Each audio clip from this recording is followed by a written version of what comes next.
Coming up on this episode of Nintendo Cartridge Society, a planet where Robobots evolved from men?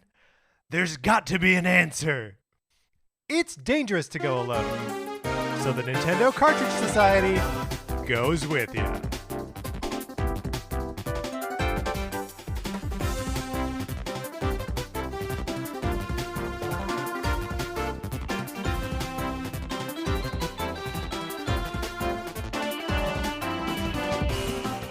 Welcome to Nintendo Cartridge Society. My name is Patrick Ellers, and I am joined, as I am always joined, by my co-host, Mark Mitchell. Mark, how's it going? It's going great. We're in week 2 of Kirby month. Week 2 of Kirby month. Loving every minute of it. You know, even before this episode we started recording, you and I were just talking about Kirby.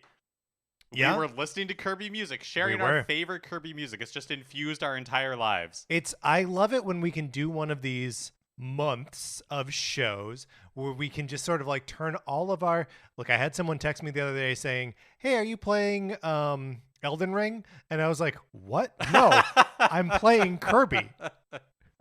I just like being able to commit everything just to the one franchise. It feels very... it's like holistically satisfying. Yeah, right? Absolutely. And the Kirby well is deep enough that we can drink from it for an entire month. Yeah. I don't really have anything else to add because it is so true. Well, Mark, here's something we could add. The Sonic vs. Borrowing program. Would you like to participate in it? You can if you send us an email to Nintendo Cartridge Society at gmail.com. Here's what happens. Your name goes on a list. When it's your turn, I send you my copy of Sonic Forces. I send it to your address in the mail. There's a return envelope, and I pay for postage both ways. It's the perfect borrowing program. There may be a copy of Untitled Goose Game that gets snuck in there by mistake, by on purpose, by act of mischief. And then you can play that or not play it for as long as you want. There are no rules when it comes to the Sonic Forces borrowing program. It remains, as always, the perfect program. Another thing you can do is you can leave us a 5-star review on Apple Podcasts, Spotify, or really wherever you get your podcasts. We appreciate it so much.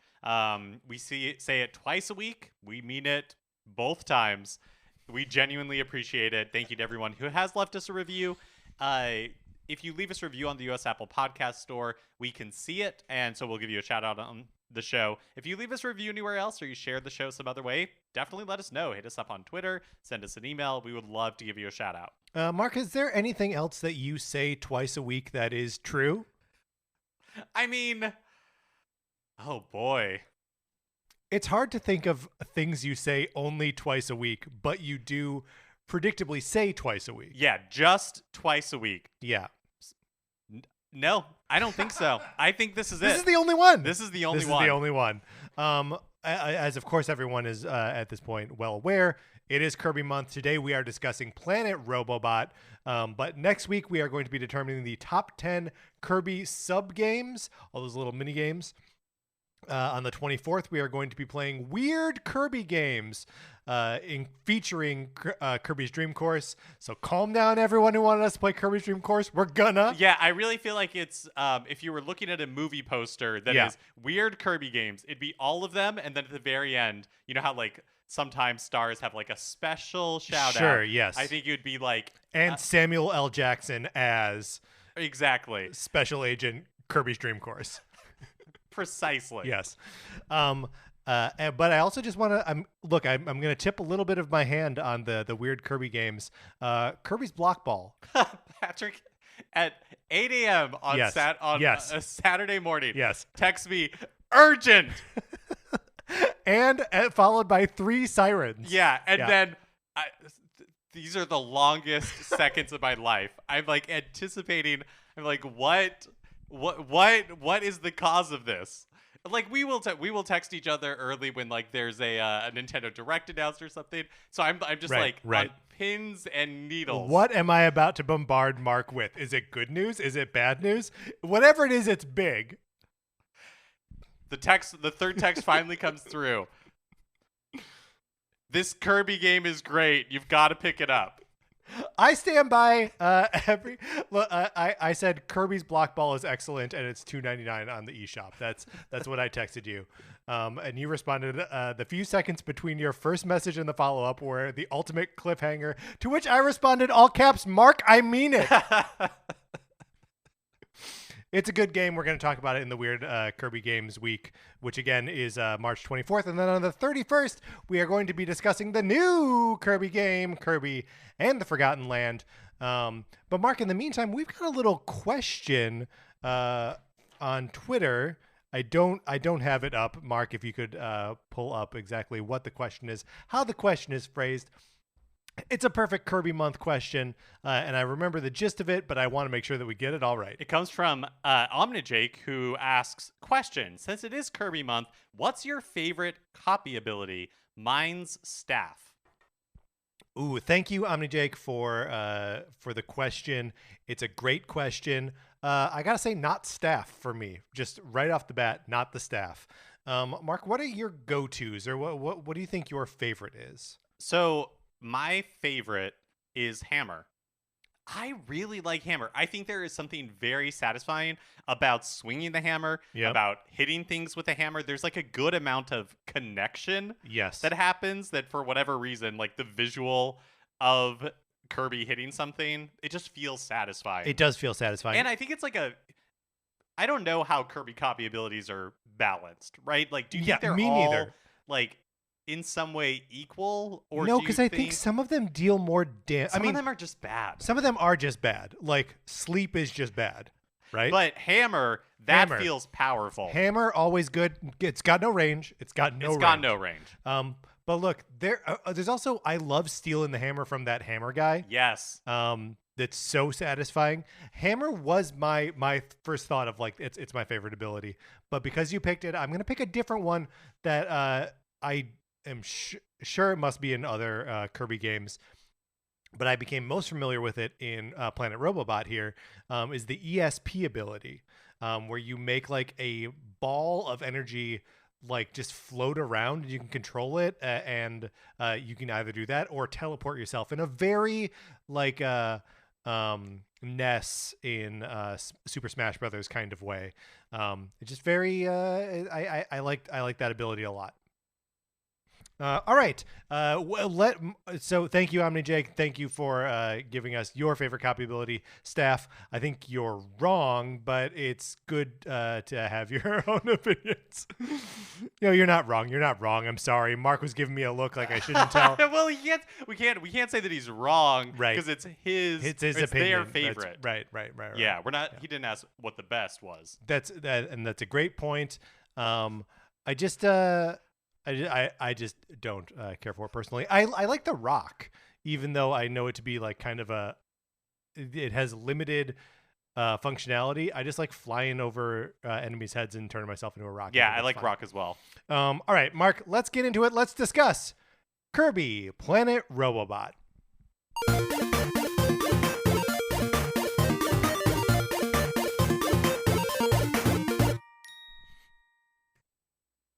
Kirby Planet Robobot, released on the 3DS in the year of our Lord, I'm looking it up, 2016. So not even a particularly old game here. We're not really reaching back into the sort of retro space at this point. So 2016 just before the Switch's lifespan. Yeah, just before the Switch came out. Patrick, what did you know about Planet Robobot before we played it? Had you played Planet Robobot? I had not. I had to purchase it from the quickly departing 3DS eShop. And my experience with Robobot before this, I think, can actually be best summed up by a listener's email. Alana wrote in with some great suggestions for Kirby games to play. And then when she got to Kirby Planet Robobot, she writes, in all honesty, I haven't played this one, but from what I've seen of the Kirby fan base, it's one of the most beloved games in the series. It's still pretty pricey for a 6-year-old 3DS game, but I'd love to hear your opinions nonetheless. Alana, you're right. This was a $40 game in the year 2022. And it is good. I had a very good time playing this game. Yeah, I knew it just only by reputation, have not played it, but was expecting good things and was not disappointed. I really enjoyed my time with Planet Robobot.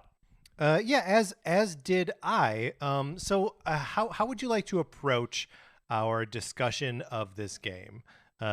Actually, first I just want to say, the beginning of this game starts, I realize, the same way most Kirby games start, which is the land that Kirby Dreamland or wherever, a peaceful place, right? I think it's Planet Popstar. Sure. Planet Popstar. It's a chill. Everything's like green and happy, and something terrible happens, and Kirby misses it because he's asleep, and then he spends the rest of the game like trying to fix the bad thing that happened. Here's what I'm going to suggest to Kirby: stop taking such long naps. He could have prevented these things. I guess that is true, because at the beginning of this game, Planet Popstar is basically destroyed because this enormous like robot with drill hands like attaches itself to the planet, and then Kirby just spends the rest of the game, like you're saying, having to get this thing off of Planet Popstar. And your point is that if Kirby had just not fallen asleep, he could have been proactive instead of reactive. Yes, yeah. I mean, all Kirby does is react, right? Like that's what he does.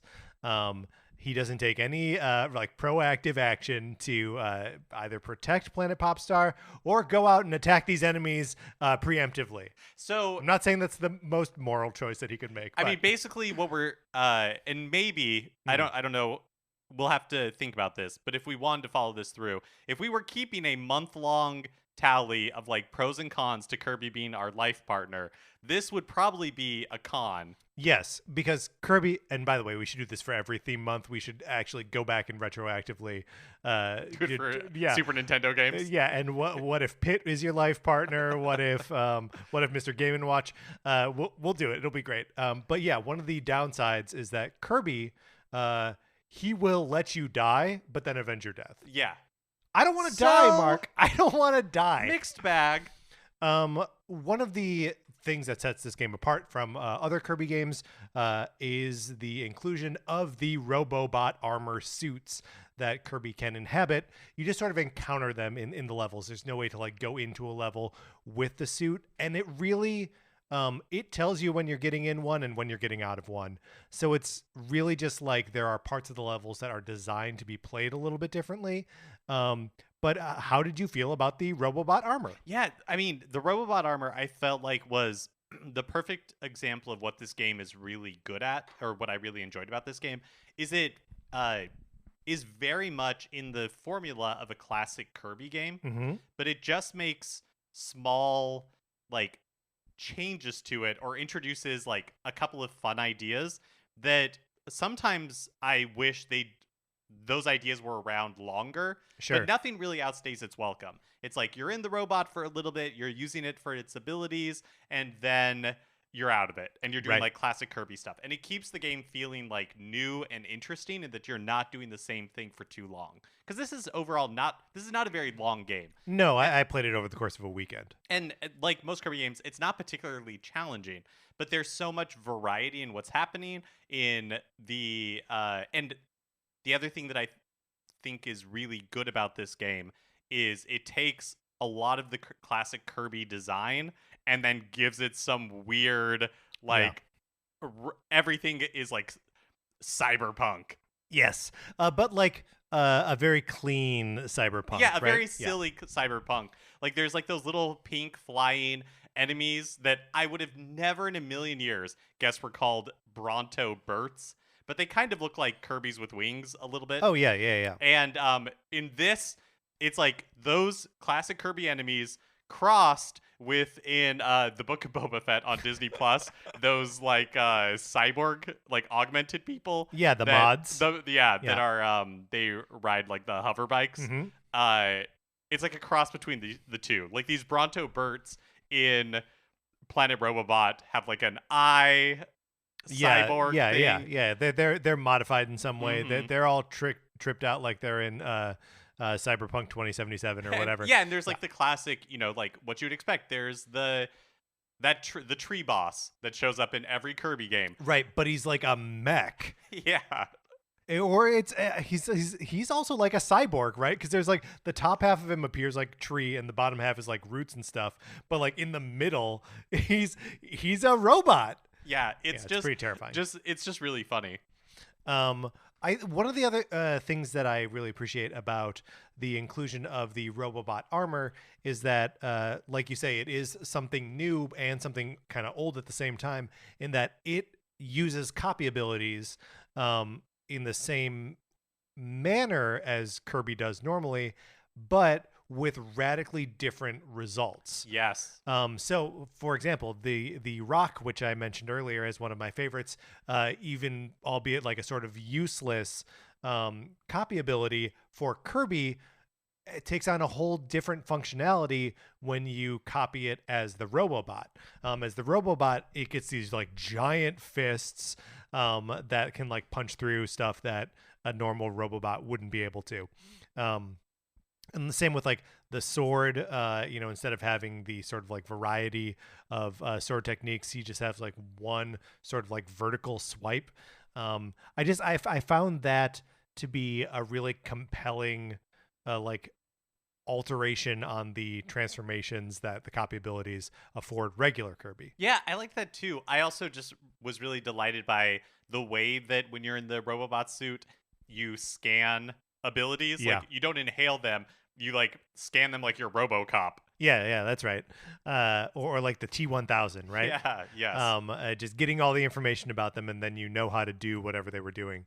The Robobot armor also, like, not transformed, looks awesome. I love. Well, I mean, I guess it is a little bit transformed when Kirby gets in it, because when you encounter it just like out in the world, it's pretty gray, right? Like it's set for like a bad guy to use it, but Kirby gets in it, and the whole thing goes like pink, and it's adorable. Did you mess around with the stickers at all? No, not really. So throughout the game, you in each level, if you're inhaling or blowing away or breaking down the blocks and all that kind of stuff, there are hidden stickers throughout the level, and then at the little mini game at the very end of every level, depending on how well you perform, you get more opportunities to get more rare stickers. But other than and sometimes you are unlocking or you're collecting stickers that you've already unlocked. Oh, got it. So like not every sticker you collect is new. Gotcha. Yeah. So other than just like seeing at the end of a level like which ones I collected, I didn't mess around with them. So then are you aware that you can put the stickers on the shoulders of the Robobot? Oh man, this is what I get for not fully exploring it. You gotta fully explore it. That's wonderful. It's really cool. I have over 100 stickers at this point. And at first I was like, are these just for like Miiverse posts? Like I was thinking of the stamps in various Wii U games. But no, they have functionality actually in this game, which is so rad. Like you can put them on the shoulders like they're little insignias. And so you can pick like left side or right side. Oh, I love that. I currently have a Prince Fluff from Kirby's Epic Yarn on the left shoulder, and something else on the right shoulder that I can't remember. But yeah, it's just a fun little way to customize like your actual experience as you're playing through the game. The part that always delighted me when you're in the Robobot suit and you like open a door to walk out of it. So like you turn around to face like the back, and lift it up. And then, like the way the Robobot strides through it is really funny. It's got like a confidence. There's a swagger there. Hi. The Robobot also, from time to time, has to either use its fist like a screwdriver to access, it's usually just to like get rid of a platform that is under Kirby. Occasionally, it's used for attacking purposes, like when you're dismantling robot enemies. There's robot like a boss enemies. fight. Yeah. There are a couple boss fights where you have to do it. And then there's like a sort of cranking ability where it's usually you are bringing objects from the foreground into the background, or vice versa. And like you engage with the thing, and then you have to, I guess you're not, I'm making a gesture like you do it with the stylus, but you don't, it's all rotating on the thumb pad. Yeah, which generally I played this game using the D-pad.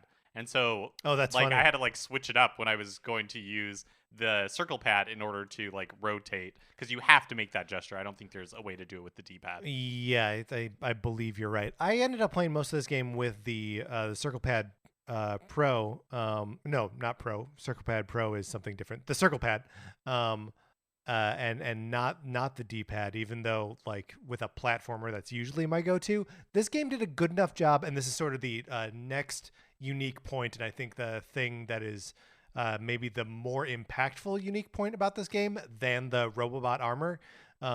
This game does a great job of convincing me that it's not a 2D game, that it is, in fact, in some capacity, a three-dimensional game, because the 3D on this game, spectacular, especially just in the way that there's like a commitment to the multiple different like levels that you can be running around on, foreground, background, and it feels very much in the same way that like the newer Donkey Kong Country games do this, but especially like Tropical Freeze does it.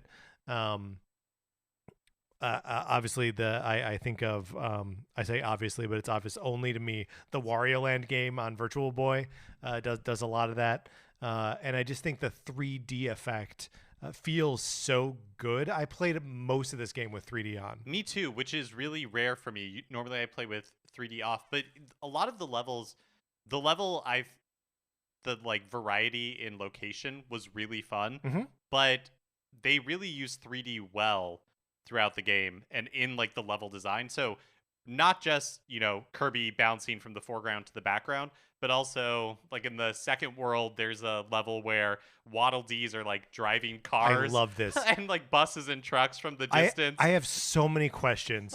Are these Waddle Dees from Planet Robobot? Did Waddle Dees evolve on two separate planets independently? Are they travelers originally from Planet Popstar who have settled on Planet Robobot, or vice versa? Or are these Waddle Dees that have assimilated to their like being invaded by the Robobot Corporation, and they're just like, well, I don't know, I still have to get to work. What's going on with these Waddle Dees? I think it might be the latter, where it's like the apocalypse is happening, but this Waddle Dee's got to get to work. Sorry, I interrupted you describing the Waddle Dees in cars. Yeah, so I mean, they're just in cars and they are driving from the background to the foreground, but they stop at, like stoplights. Amazing. Which is obviously it's a Kirby game, so you can float over them if you want to, but or you can time your runs depending on what the stoplights are doing. Well, you don't even need to be too precious about it either. You don't have to like time it because the stoplight is so like clear. Oh yeah, absolutely. You know exactly when you can go. Completely. Yeah. And also when you're in like the robot suit, you can just smash those cars to heck. Like you can just destroy them. Yeah, I loved the overpowered nature of the Robobot armor, where like no enemy can stand up to you when you're in that. It's just like bam, gone. But then also just like obstacles that you're able to demolish. There's a part in one of the first couple levels where there is like there are giant beams that, well, there are kind of two parts here that I like. One is that there are Waddle Dees that are carrying like a spiky log that like crosses your path, and if you don't have the suit, you just have to like fly over it or jump over it. But in the Robobot armor, you can just smash the log in half and it's gone. You don't have to deal with it. But the other time where there are these beams that sort of extend into the background, and there are those cannons on top of them in the background shooting at you. And again, if you have the Robobot armor, you can just smash the beam and the whole thing breaks and the cannon plummets. But you have to be careful because there's also a treasure chest on one of those. So if you knock the beam down, you lose the treasure chest. Yeah, the way kind of the game is structured is, fairly standard Kirby stuff, or really just like platformer stuff. There's like 7 discrete worlds. In each of those are 6 or 7 levels and a boss fight at the end. In each level, you're trying to collect these 3 like glowing code cubes. And in order to unlock the boss at the very end, you have to have a certain number. It's like 5. It's not that challenging. There's somewhere between 5 and 7, depending on like which world you're in. 3 in each level. So you can get through it without having to be much of a completionist. But if you are a completionist, there's like an extra level in each world that opens up if you've collected all these cubes. Question for you. Did you see all of those special worlds? No, I didn't, because I did not go back and try to collect every single of the cube. Yeah, I did in the first 3 worlds, maybe even the first 4 worlds, I want to say. But then there was one where like I couldn't find the last cube, and I was like, as soon as I was there, and I was like, I don't really know how to do this. Then I was like, well, okay, then you're just not gonna get them all. Right? Yeah. And I found it wholly liberating to just be like, nah, it's okay. It's okay. You don't need to see all of it. But those the special worlds are fun, and we're always like a little bit of a ramp up in terms of like difficulty and complexity of the sort of mechanics that were laid out in the normal levels in the game. And what I really liked about Planet Robobot is I felt like all the levels, most of the levels, had some sort of like puzzle element to it where it wasn't particularly challenging. I knew what I needed to do, but it was fun to like do the thing. Like Yes. there's multiple times when you're in like the robot suit that you have to carry this wire like snowman head. Yes. And you have to carry it through some sort of obstacle in order to. And usually the obstacle has like a hot surface on it. Yeah, yes. And so if the snowman head will fall apart, will break basically if It'll melt. It'll melt. Yeah, it'll melt if you don't cool it off before you try to carry it through. And the solution turned out to be fairly simple, where it's just like, oh yeah, blast it with my ice ability, and then it can withstand the heat that you're carrying it over. But just discovering that, like that sense of discovery, is really fun. And there's lots of little moments in all of the levels where there's like, oh, okay, like I understand I have this ability, I need to do this. Right. Let How me do just I take make a moment this and do figure that? it out. And that seemed unique to me among Kirby games. Yeah, 100%. And you know, like you said, part of what makes these puzzles, albeit not like difficult, part of what makes them appealing is that like the actual job of doing them is fun. There's a type of puzzle in this game where you pick up a remote control and you are controlling like a little remote control Kirby that is either in the background if you're in the foreground, or vice versa, right? And you're just controlling both of them at the same time. When you walk forward, it walks forward. So you have to like do these things to like, you know, so you're up against a barrier and you keep it walking forward so it can like hit buttons, and like you can hit buttons to like let it go forward. It's just, it's so simple, but so satisfying and like just fun. There's another version of this where it's the exact same thing, but it's the bomb ability with the Robobot armor, where you have to find the way to make the rope or the bombs that you deploy, which like kind of walk on walls until they like hit a surface and then they change direction. You have to make sure that there are like enough barriers in place so that it walks the right way to like trigger a button so that Kirby can progress. Yeah, it's such a satisfying mix of like simplicity, Yeah. but just enough challenge to have it be fun. Yep. It's, yeah, I really liked this that element of the game that, again, I don't think I really remember seeing in other Kirby games. Right, exactly. I feel the same way. I also, another thing I really liked, and we talked about it a little bit with, you know, the flying weird boss, or not boss, but like character things where everything gets remixed for this kind of tech aesthetic. And I thought that was true of the bosses as well. And so kind of like a lot of the fun in playing Planet Robobot is seeing the things that you expect in a Kirby game, and you know, they definitely show up in Planet Robobot, but they have some sort of mix. Like there's a boss that's called like the Hollow Defense API. Yeah. And in that, they are making these like holograms of classic Kirby bosses that you have to defeat, like the Cloud with the spikes in the eye, you know, like, so it was that fun amount of, oh, I recognize that from other Kirby games, but it's changed up a little bit for that Robobot aesthetic. Yeah, it's being served up to you in like a slightly different way. And that's also how we see Meta Knight is sort of reimagined here as Mecha Knight. So he's like a robot version of Meta Knight. You have to fight him twice. But then there's also the King DDD clones, which are they're like a this is the T1000 for real. This is where I should have dropped the Terminator reference, but it's like a liquid metal version of DDD. And like eventually in the fight, he splits himself in three. And like you are killing these DDDs, but they like keep coming back. And they're like shifting in and out of the foreground and background. It's really, really cool stuff. Can I tell you also that I thought this game was really beautiful, like really pretty, especially in Access Arc, which is kind of like the pentultimate world of the game. There's this like Rainbow Road Rubik's Cube craziness kind of going on. Oh yeah. And it's taking on it's using the 3D to like there's these like laser cubes that are coming in from the back, and I don't know, it was just like it was really neat. One of the things I really like about Kirby games in general is that they tend to get very weird as they ramp up towards the end. But this one, I felt like, while it did have some of that, like it does get weird, but it is weird throughout. Yeah, it feels more like a genuine ramp, right? That like it doesn't start not weird. It starts weird and gets sort of steadily weirder with no real like spikes in like bizarreness. Which I think, jumping to the very end, in my head, I'm like, what if this is how crazy the game is getting now, like how unique and interesting the game is now, the ending of this game has just got to be mind-blowing. Right, and it's really kind of not, right?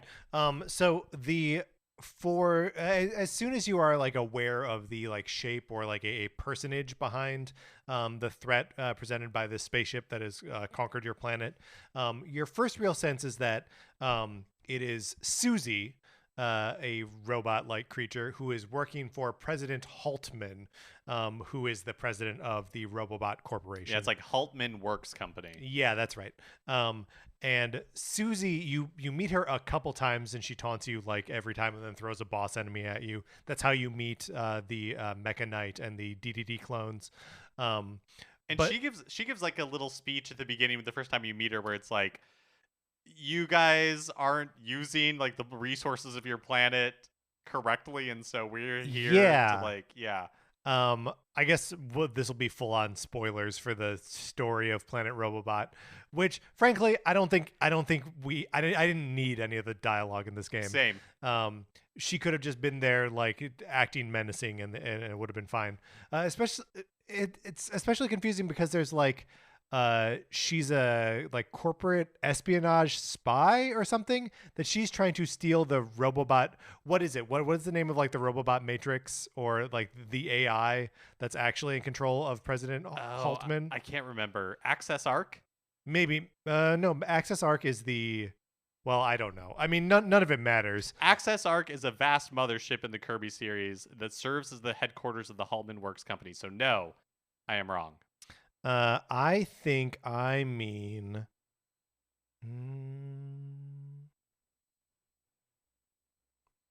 Mark, I don't know what I mean, but there is like an AI that is controlling, or at least that President Haltman is acting in service of, that eventually like turns on him and like briefly possesses his body or something, before then turning into a spaceship, which Kirby has to like fly into the sky and fight by basically what he's been doing to the Robobot armors, he does to Meta Knight's ship, the Halberd, and then you just like fly into space on that thing, and the game becomes, for a brief shining moment, a perfect Star Fox game. You can even do barrel rolls. Did you do any of those? No. You can, if you tap L or R twice, he'll like barrel roll to the side. The game never tells you this, and you basically never use the trigger buttons otherwise. So you are forgiven for not knowing that you could do that. I do want to talk about just a small aspect of this game. Yes. That for the life of me, I could not master. And that is the end of level minigame, where you, in a lot of Kirby games, you are you jump into a cannon and you're shot from left to right, and there's a gauge that is, filling up at rapid speed. And so you're trying to press the A button at the right moment so you're at full strength, and then you like blast to the end of it. This in Kirby Planet Robobot, it's very similar, except it's in like 3 dimensions. So Yes. you're blasting like into the background instead of left to right. I, for the life of me, could not master this. I did a pretty good. I got pretty good at getting to the first the furthest away cloud, but it is the thing that I don't like about it is most of these, I feel like, and maybe I'm wrong, most of these games like they go up to the top of the meter and then come back down, but this like it fills the meter and then starts back over at the beginning. So if you are a split second late in trying to get like the highest, you get nothing. Yeah, and that happened to me all the time. Yeah. I just started like aiming for earlier, and then I would get either to the furthest cloud or the second furthest and get some extra stickers and stuff. But yeah, I don't know why those are in any Kirby game. Why are they there? I mean, I guess I'm not even sure how to begin answering that question, because we're talking about like, why do Kirby games exist? Oh boy. Why does any game exist? It's just like it's a reward. And mind you, it's all like cosmetic rewards, right? Right. Well, it's I guess it's partially the stickers, and partially you're awarded stars, and if you get 100 stars, then you get an extra life, which you don't really need. Why are there lives in this game? It doesn't make any sense to me. No. But in any event, oh yeah, like it just has nothing to do with the way you're playing the rest of the game. So it's kind of like, well, why is this like a factor here? I don't mind it. I feel like Kirby games are such a grab bag anyways. Yeah. And also I guess it's just such a staple in the series at this point that I kind of expect there to be some sort of after level mini game. Speaking of like different game modes within the game, and before we move on to the like sort of sub games within this, there are also points where it becomes depending on the Robobot transformation, the wheel and jet like functionally change the way that you're like interacting with that stage. When you get the wheel in the Robobot armor, it becomes like it's like a motorcycle kind of thing. And so it's just, it's not wholly different in the same way that it is with the jet transformation, but it's more based on, like ramps and like what speed you're going at as you're like approaching jumps and stuff.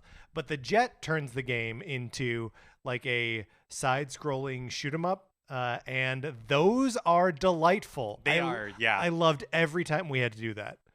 Me too. And it reminded me in Kirby Superstar, in the Milky Way Galaxy sub game in that, I can't remember exactly what it's called, but there are elements of that as well. And so that's why I don't know, for Planet Robobot, more than like Star Allies or other Kirby games, the kind of like recognition of Kirby history in it like hit me in the right way. Where I was like, oh, this is fun. It feels, and maybe it wasn't intended this way, but it felt like a nod to Kirby Superstar without just like retreading that territory. Yeah, exactly. It was like, when that happened, I was like, oh, that's fun. That sense of recognition I thought was really rewarding in Planet Robobot. There are some fun like transformation moments like that in Kirby's Epic Yarn that I like a lot too. They're like like spaceship levels where Kirby turns into a little UFO and he's got like a tractor beam, but also ones where he like becomes a plane, and it's very much the same sort of thing. Why isn't there just like a Kirby? Why isn't there just a full game where he's doing like the side scrolling like shoot 'em up kind of thing? Yeah, bring it back. Bring it back. And by bring it back, I mean do it. I loved the music in this game. Yes. One of the things about Kirby Month just in general is it has reminded me how much good music is in Kirby games, and it is so distinctly Kirby. And I feel like Planet Robobot is just another great entry in amazing Kirby music, both remixing existing Kirby music and then new music that's specific to the game. Yeah, there I was trying to find it before we started rolling, and I simply could not. But there was definitely a game or a piece of music in this game that had the same like syncopation and like sort of like bombastic joy of the mambo from Mambo number 5. no, from no, way earlier than number five, from West Side Story. That bum bum bum bum bum bum bum bum bum bum bum mambo. That was just like yes, yes, yes. I just wanted more and more of it. Yeah, what the music is great in the casino areas. It's great in the like end game areas. All Yeah. feels like yeah. Go. So, well, I was just gonna say, the casino areas specifically want to call out because the music is great. The levels, for whatever reason, are super fun. Yes. Like you only see a casino level, I think, like 2 times in the game, and they were definitely showing restraint because if they had thrown like way more of those in there, I would have been so I would have happy. accepted. Yes. Yeah. There are parts in those casino levels where you are on a billiard table, like a giant pool table, right? And there are pool balls just like you see them be like broken, right? That like that they're in like the formation and then they start coming at you. And if you're a regular Kirby, you got to really avoid them. And they can, depending on where you are in the foreground or background, like that's where you have to avoid them. But if you are in the Robobot armor, you can just smash them. Yeah, it's such another like smart but simple and effective use of the 3D in this game. Really, really delightful. Mark, did you mess around at all with any of the sub games? I didn't. So I tried. There's 2 that really stood out. There's Kirby 3D Rumble and Team Kirby Clash. And 3D Rumble is one where like you're on this isometric grid essentially, and then your goal is to inhale the enemies and like there's like 4 or 5 of them walking around, Yeah. and to like kill them in the most effective like fewest moves or something like that. It's like fewest moves, but also kind of like fastest. Like it wants you to string together combos. Combo! Combo. I never really figured out how to do it well because there are also like coins and stuff in them, and you get extra points for collecting all the coins and for doing all these like other things. But it's pretty. What is here of that? That's Kirby Clash, right? I think that's Kirby 3D Rumble. Sorry, you're right. Yeah. Kirby 3D Rumble. What's here is pretty limited. There's maybe like 5 or 6 challenges that you can do, and on the game menu, they appear as 3DS game cards. So like they knew that they were turning these things into, if they hadn't already, turning them into like separate standalone games. So it's weird to me that this feels like a demo for another product that they're selling. One thing I did like is when you finish the game, you open up Meta Nightmare Returns, which is basically like you play as Meta Knight and it's a speed run version. So yeah, the levels are not necessarily edited, but they're edited a little. Like there are parts of them missing. Yeah, there are parts of them missing, and it's one consistent thing. Like there's no overworld between them. Exactly. And no bonus levels that I can complain about. Yeah, it all just runs into each other, and I messed around with that for a little bit, and it is a fun way to experience the game. It's a fun way to go through it a second time. Yeah, well, and especially like when you're playing as Meta Knight, he doesn't have any copy abilities. He just always has his sword, which is kind of a cool way to go through the game anyway, right? Like it's a little bit of a bummer that there's no Robobot armor component with Meta Knight, but yeah, it's as it feels very distinctly like a time waster.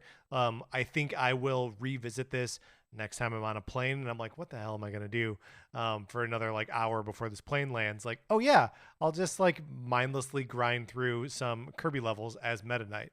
Yeah. There's another there's like a Kirby boss rush. Yeah, kind the of arena. Thing. Yeah, the arena. Which you get to pick your power up first, and then you are just served boss after boss after boss, and after every single one, there is you have the option to grab a new power up, but it's randomized. and there's like a little life that you can take with you into the next level. We didn't mention this, but when you encounter the bandana Waddle Dee throughout this game, he will throw you a little bit of health that gets like stored in your I don't know where, just on the bottom screen that you can touch to use. But there's no other like you can't store power ups or anything like that. You can only ever store that one item. Yeah. Yeah. Speaking of like Waddle Dees, I've never understood. There's like Waddle Dees generally are enemies, but there is like the one good Waddle Dee. I mean, I don't know. I think the bandana Waddle Dee, whose name is Bandana Waddle Dee, is good and is Kirby's friend. He carries a spear. Where's bandana? But the rest of them, I think it's kind of a crapshoot. I think they default to being Kirby's enemy. But if we know nothing about Kirby and the Forgotten Land, nothing else, we know that you are helping to like rebuild a Waddle Dee town. Right. And then also in this game, when the Waddle Dees are in cars, presumably they're just living their lives. Like they are not that's right. gunning for Kirby. No. They're waiting at the stoplight. Patiently. You could be standing in the crosswalk and if like the light is red, they're going to just like stop and wait for you. Yeah, you could really tempt them. If they were evil, they would probably just gun it, but they don't. I mean, maybe they are evil, but law-abiding. Yes. That could totally be. Yeah, we also, okay, another thing we could do. So we have our list of pros, cons of Kirby being our life partner. Right, okay. But also the D&D alignments. Ooh, yes. All of the Kirby, creatures in the Kirby universe. So Waddle Dee, we're nailing it down right now, lawful evil. They won't break the law, but they do want to cause Kirby harm. And then there is also the Kirby Clash. Is that the other mini game or sub game? I didn't mess around with this one at all. Did you? No. I for the most part find the sub games, especially these like bigger ones where it's like, they could spin it out into another game. I find them to be a little bit. I don't want to deal with them. It feels so separate from the experience I had playing the game. I like the Meta Knight, whatever it's called, as just sort of like an add-on mode.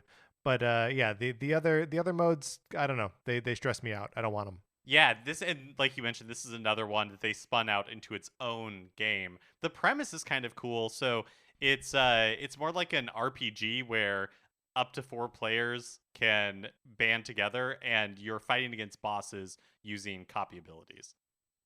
That's all sort of interesting. But I didn't put any time into it. Mark, is there anything else to be said about the extra game modes or just from the experience of playing Planet Robobot? Before we get to, I have a story criticism that I want to get to. Okay, let's hear it.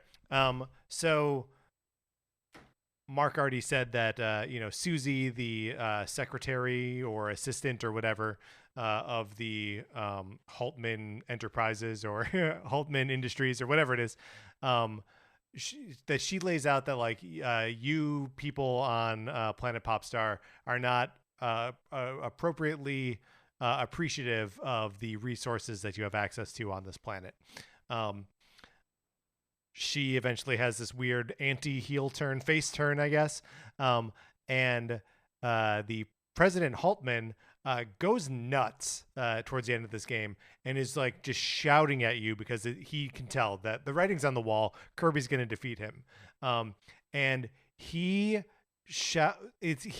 is calling Kirby and the residents of Planet Popstar savages, and like there's a moment, and they use the word natives a lot to refer to the characters on Planet Popstar, which like the whole thing was like, oh, this is I would use different language if I were writing this.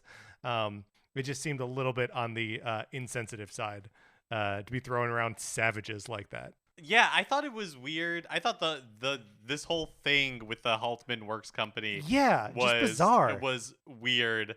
I pretty much stopped paying attention to the plot by the end because for me, I was not like super into it. And so I was just jamming through it as fast as I possibly could. Oh, that's smart. To get to the next part. I was reading every word, hanging on it like my life depended on it. It didn't. Mark, any closing thoughts about Kirby Planet Robobot? Would you recommend this game? I would absolutely recommend it. I think it's my favorite Kirby game now. I love playing Planet Robobot. I also really loved playing it. Here's something that bums me out a little bit. It's $40, which I had a nice weekend with it, but that's a full price for a 3DS game. And this is the end of the line, right? Like, this is what this game is going to cost right up until the moment that you can't buy it anymore. Yeah. So I would imagine you can probably find it secondhand, like a GameStop or something, used copies of it. But 3DS prices for 3DS games have been going kind of crazy in the past couple of years. So maybe that's not even true. Maybe digital is the best way to buy it. But if you have an opportunity, I would recommend seeking it out. I feel like it lives up to the reputation that it has, and I really enjoyed my time with it. Yeah, I agree with that statement. Mark, I just went to eBay to see what used copies of Kirby Planet Robobot are selling for. And the low end is $40.99. So the low end is the price that you would pay for it on the eShop. The high end is higher than that, like $50. So like there's not a ton of fluctuation, but it is you can't get this game cheap. Which look, Kirby Block Ball is $3 on the 3DS. Don't make Patrick text you at 8 a.m. on a Saturday. I'll do it. All right, Mark. We've done it. We've discussed Kirby Planet Robobot. Let's close this out.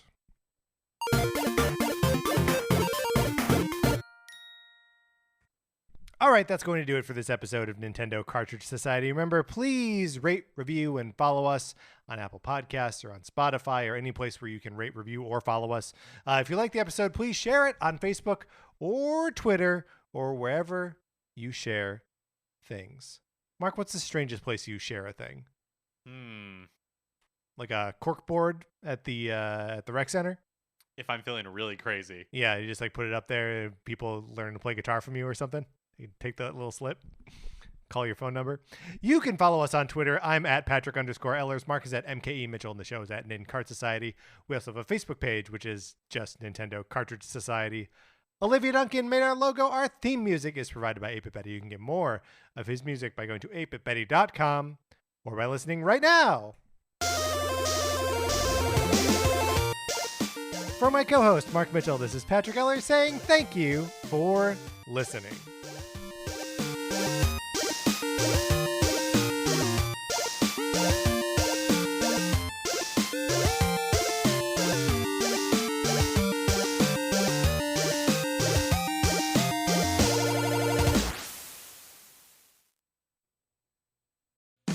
I'm Brian Husky. I'm bald. And I'm Charlie Sanders, and I'm also bald. And we host Bald Talk on the Campfire Media Network. Bald Talk is the podcast where two bald comedians talk to anyone bald about being bald.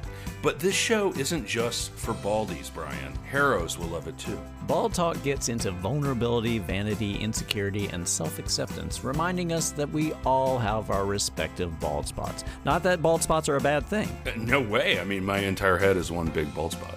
It is one huge, beautiful bald spot, Charlie. Get Bald Talk on Apple Podcasts or wherever you get your podcasts. I mean, I have like a little bit of hair, but not like you. Like, you're really bald. I'm truly bald. Great. I mean, it's I'm great. balder than you. You are balder than me. Only on Bald Talk.